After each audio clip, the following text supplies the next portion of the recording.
والمغرسين majority leader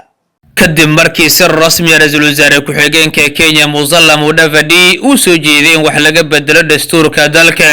isla markaana afti dastuur la qabto sanadka xiga ee 2027 ayaa waxa arintaasi si degdeg ah ugu soo jawaabay wasiirka caafimaadka Kenya Adan Barre Ducaale ayaa sheegay in sidaasi uu soo bandhigay Mudavadi uu yahay mid aan waqtigiisa la gaarin isla markaana qatar ku ah xasiloonida siyaasadeed iyo nidaamka dastuuriga dalkani Kenya. wasiirka Adan Barre Ducaale wuxuu carabka ku adkeeyay in aysan jirin sabab qaran oo si degdeg ah dalka ku qasbayso in afti dastuuriga la aado xilligan.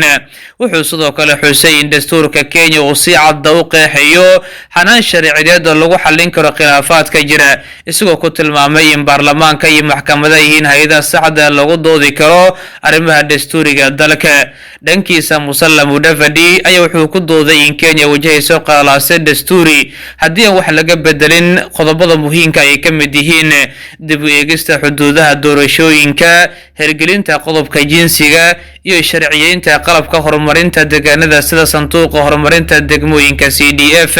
si kastaba ha ahaatee Adan Barre Ducaale si cad u beeniyay in xaaladda noocaas ee dalka ka jirto isagoo ku tilmaamay hadallada Mudavadi kuwa ku salaysan siyaasadda awgeed.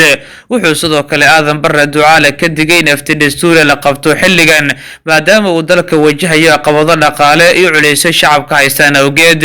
khilaafkan ayaa muujinaya in isfahan la'aan ka dhex jirto hoggaanka sare ee xukuumadda Kenya Kwanza iyadoo qaar ka mid ah mas'uuliyiinta kale ay ku dhawaaqeen hadallada Musalia Mudavadi mid ku salaysan siyaasadda awgeed.